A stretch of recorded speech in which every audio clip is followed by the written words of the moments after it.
Thank you for your time. Where are you from? We're from England. I met so many British. Is this a good season for you guys to go to travel or something? I think so, yeah. And I think like a lot of people are really like excited to come to Japan. Like it's a very popular place to come from in Europe and England in particular as well. Yeah. Which part of England you're from? We live in Leeds, which is North England. Is this the first time in Japan? Yeah. Yes. What do you want to see or what you're expecting to experience in Japan? For me, it's a lot of the buildings, Architecture? yeah. Just the vibe of the place. It seems very calm. It seems very relaxed. People seem really friendly, and so we're just travelling down to Hiroshima, and then we're going to go back up to Tokyo and stopping up in different places, and just want to see as many things as possible, but in a chilled manner. Yeah, I think similar. Like it's probably like the culture and the kind of general vibe of like of the whole country as well. It's just kind of experiencing the different cities and different places in there would be really cool. Now you said it quiet atmosphere or environment you're expecting, but so far do you think it is quiet? Just come from China. So we were in Beijing yesterday and it was very, very busy. So coming to Osaka today, it's a lot more quiet. There's a lot less people. There's a lot more space. So I think because we've just come from China where it's been so busy, coming here now, it really does feel a lot more relaxed. Oh, really? Yeah. So you just got here today? So we arrived last night. Last night? Yeah. And to the Osaka Kansai Kuko? I think that's right. Yes, yeah, the main Osaka. On the ocean? Yes. Did you go to like a Dotonbori area? Yes, we went there last night, which was really cool. With all the signage and all the publicity boards and the lights. It's a really cool area, really young, lots of restaurants and bars, and it was fun. Comparing that Dotonbori area, quieter than China? Yeah, I think it's kind of, for me, it's more that people are a bit more respectful of your space. So I think people are kind of you don't feel like people are on top of you, whereas in China it was quite, people kind of push up against you and it's a bit more crowded.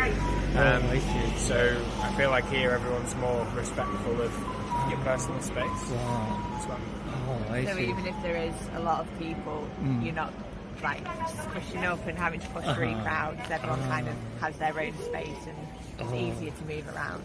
How many days did you spend in Beijing? So we were there for 5 days. Is it cold there? Very cold. So cold. Yeah, very cold. Yeah, it's about -3 at the moment. So coming here where it's about 7 degrees, I'm like, oh, the warmth. It's good. Did you research about Japan before coming here? We've not done a lot of research. We have looked into it, but the way in which we're travelling, we kind of arriving at each country and being like, right, okay, what do we do? Where should we go?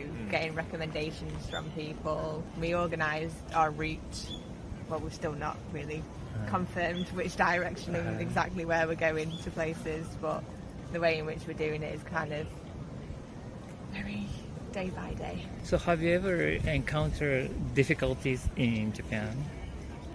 Not at the moment, no. There's a lot of English, so on all the subway trains there's English, public transport in general, and then Google Maps works over here, so that's really helpful. That was one thing that we struggled with in China, that we didn't have access to the apps that we used to.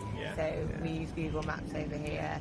People seem really friendly, so when we got to the airport we were looking at the vending machines which sold SIM cards, and someone came over and explained how to do it for us, who was just a passenger who wasn't working at the airport, which is lovely. I think it's friendly atmosphere and the accessibility to English has been really helpful. Yeah, so we went out for sushi yesterday.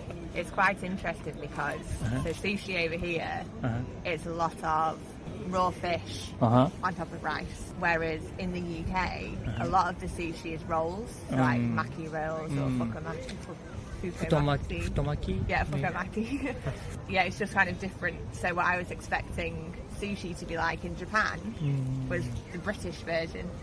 So it's interesting that it's different. You expected kind of Yeah. rolled one. Yeah. Did you like it? Yeah, it was really good. We went to like a conveyor belt one where you order on the iPad and then it comes in the conveyor belt, and that was a cool experience. It's easy to Very easy. the placing order. Yeah. Yes. Yes, Okay. that was fun. What fish did you like? So we got seared salmon, tuna. Tuna, yeah, raw salmon, raw tuna. Yeah, I got some chicken as well and things like that. 'Cause chicken. There's not a lot of, like, in the UK, the sushi is more seafood based rather than meat based. So it was quite unusual to see kind of chicken based sushi. I think you were right. I think actually those meats on the rice, Yeah. it's not the sushi. Right, okay. I think those restaurants to bring more people. bring more people. If people go there with a big group, some people are not for And just the. raw fish. Yeah, that's why they serve more like invented. Like okay. yeah, okay. if you go to the traditional sushi restaurant, you won't see those chickens. Yeah, Right. makes sense. So I think we went to the I see. chain restaurant, so that would be why. Yeah. But yeah, and then we had some But it's- shrimp as well and some squid as well. Yeah, calamari. Yeah, but it still tastes good. Oh, So yeah. yeah. Really nice. What like a Japanese thing you would like to bring back home? A cultural thing or material thing? It doesn't matter. I like the fashion over here. Everyone seems to be dressed really nicely and really cool, and there's a lot of expression, which is really cool to see. Again, comparing it to China, everyone's very specific in what they wear, because I think it's quite I don't want to... You don't mean like a traditional Japanese, like a yukata or kimono? Yeah, so we haven't seen any traditional Uh-huh. Japanese outfits as of yet, but we've seen a lot of contemporary outfits. But still it looks good to Yeah, you. it's really cool. It's Cool. like the ability just to express how you want to express that. I really like that. I'd say that's more than the UK as well. I'd say people have, there's more, people are able to just wear what they want and kind of express more than the UK. I'd say the UK is a bit more, people wear very similar type of things, but there's still a little bit of that culture. But here it seems like, everyone is very relaxed that they can wear what they're comfortable with, which is really nice. And I think the politeness of people as well, that's really lovely to see, and people are friendly. Whereas sometimes in the UK when it's cold and it's raining and trying to get on public transport or you're trying to get to work, people aren't as friendly. Thank you so much for your time. Thank It you was so so nice talking to you guys. Nice talking to you as well. Thank you.